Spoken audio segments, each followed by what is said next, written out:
un patrouilleur des arcanes.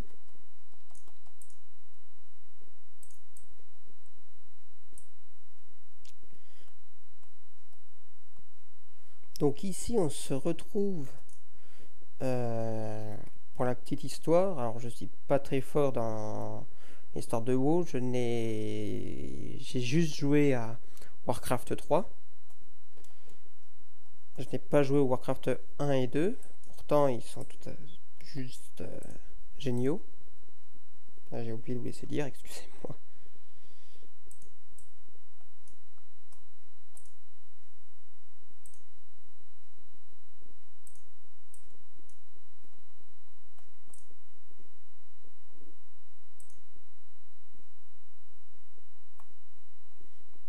Donc là moi j'aime bien la robe là. C'est un peu bizarre de ce genre de robe.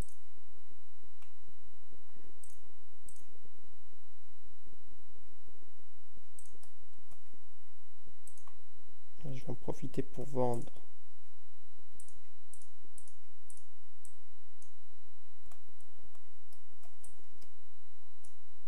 Voilà donc, petite parenthèse, mais voilà, là il y a un stand de la fête du solstice d'été. Donc ici on aurait la flamme, donc dans chaque stand on peut récupérer des fleurs ardentes, pardon. Ou sinon on a des quêtes comme parler à un maître. Ouais, ça on ira faire ça après. On va s'occuper déjà des quêtes ici. Mais promis, on va y aller. Je compte quand même terminer cette session-là par vous montrer Lune d'Argent.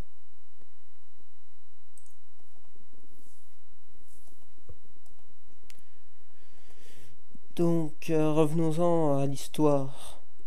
On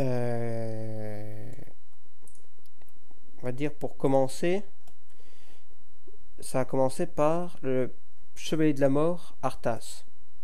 À l'époque, c'était encore un chevalier de la mort avant de devenir le roi Lich.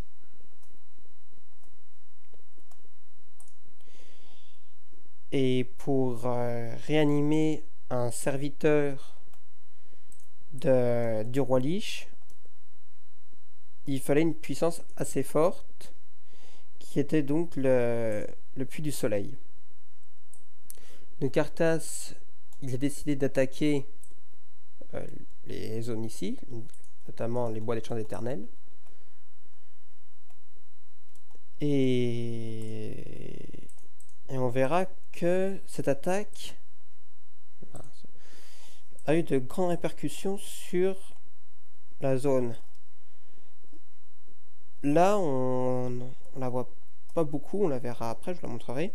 Mais ici, là, on voit une traînée noire qui descend dans les terres fantômes et qui va jusqu'ici. Il s'agit de Mortholm.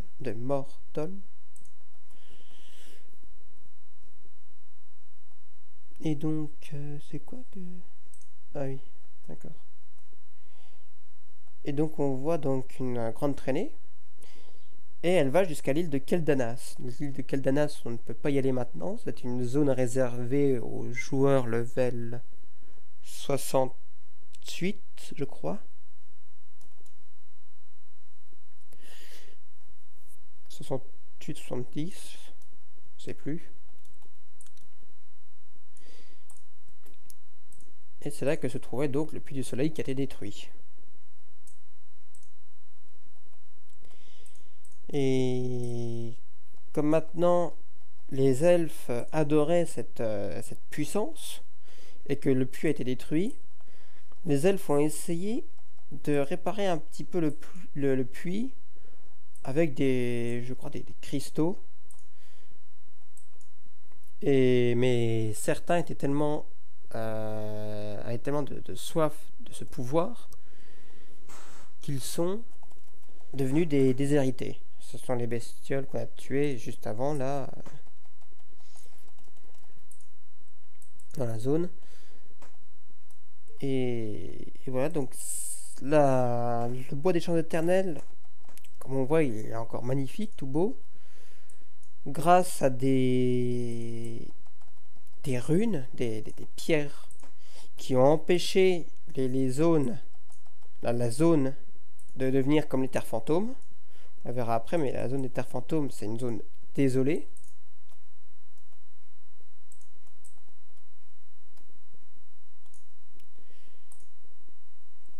Désolé, il y a des arbres morts, il y a des morts vivants à tout va.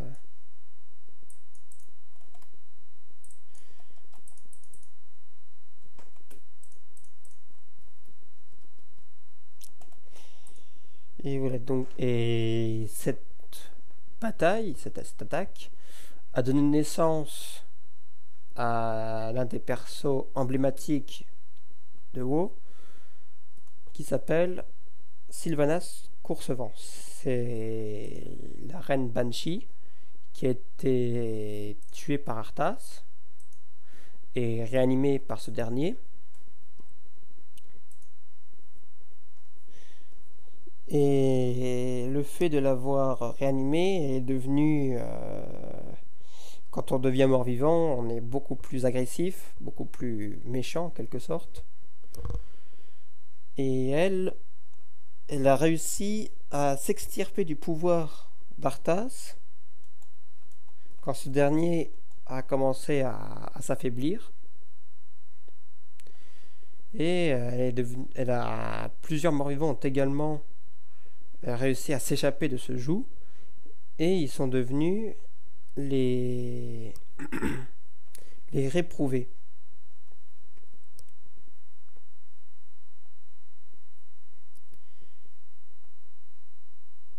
Voilà donc à peu près pour l'histoire basique des Champs Éternels.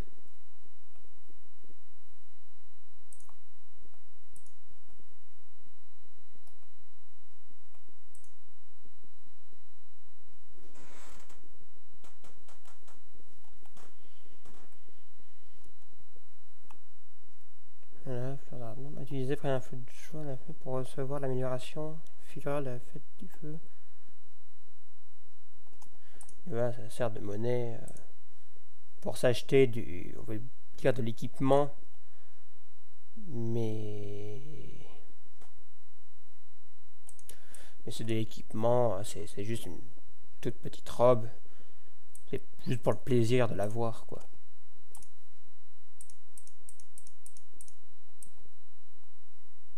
Bon, là, regardez le feu là, je crois qu'il est éteint. Donc on va essayer de le rallumer, ça va marcher. Ah,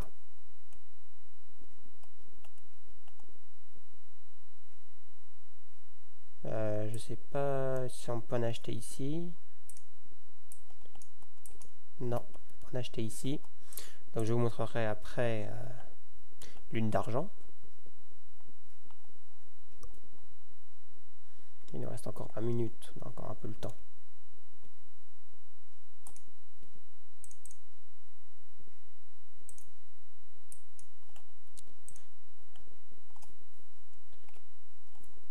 Hop.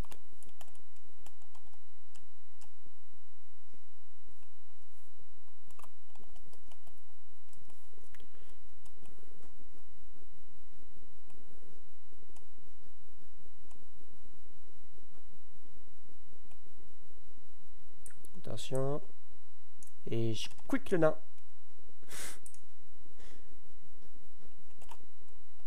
Bon, c'est bon, j'ai réussi à récupérer sa tête.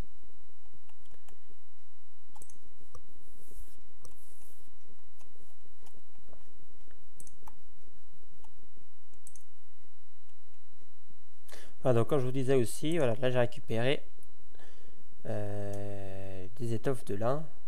Là j'en ai juste une.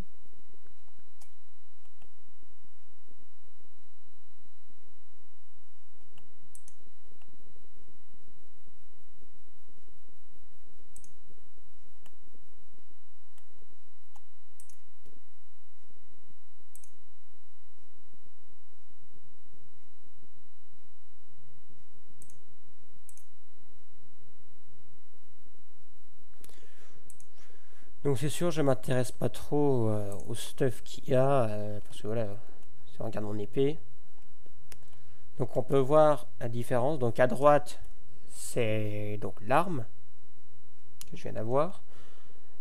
Et à gauche, c'est l'arme qui est actuellement équipée. Et en dessous, on voit les caractéristiques qui vont être modifiées.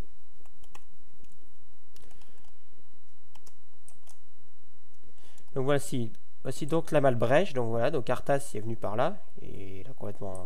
il a tout saccagé. Il s'est dit, tiens, une cité, hop, je vais la traverser. Et donc il y a des forestiers qui essaient de défendre qui est la ville, en quelque sorte. Ils n'ont pas envie que le fléau arrive à passer.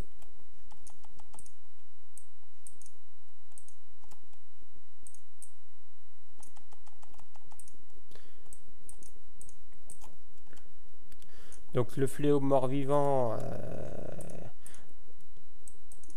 et il est toujours présent malgré qu'Arthas soit mort, parce que c'est une autre personne qui s'appelait Bolvar Fort Dragon, je crois. Et c'était en quelque sorte un mort-vivant. C'est devenu un mort-vivant suite à la bataille du portail du Kourou. Ça, on verra ça au moment de Wrath of the Lich King, qu'on ira au Northrend. Et donc le fléau, il est toujours présent ici, parce que c'est Bolvar qui a remplacé Arthas pour garder le fléau sous contrôle.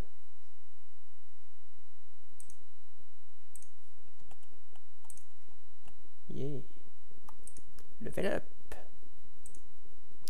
Donc maintenant, voilà, j'ai de la puissance sacrée. Donc, c'est-à-dire que quand je vais taper des mobs, on va voir, là, regardez ici, là, cette puissance sacrée, hop, ça se remplit. Et donc, il y en a jusqu'à 3, ça peut s'attaquer jusqu'à 3. Et en fonction de si on en a 1 ou 3, le soin que ce mot de doigt va me donner, elle va être beaucoup plus important. Voilà, là j'ai eu 50, je me suis soigné de 50 points de vie. Donc ce qu'on va faire également, ok, ça, c'est acheter, c'est quoi ça? J'ai mis la fausse cape. C'est acheter le tabard de lune d'argent. Et on va s'en équiper et on va accomplir un haut fait qui s'appelle représentant. Hop là.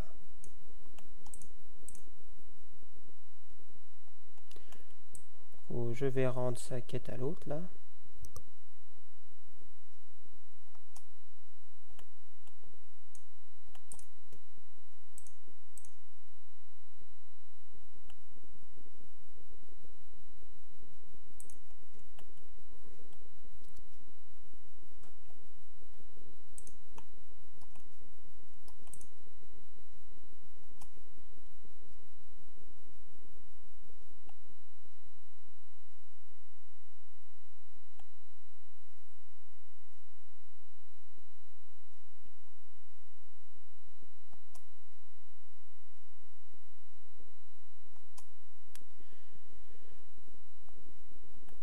On est déjà à 45 minutes.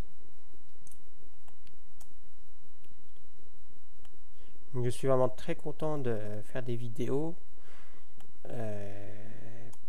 pour faire découvrir ma passion pour ce jeu, qui est pour moi l'un des meilleurs auxquels j'ai joué.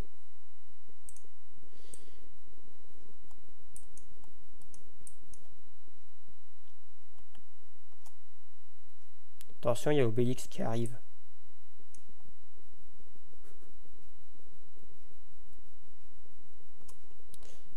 Ok, encore une comme ça et je sors, d'accord, merci. Merci public. Allez.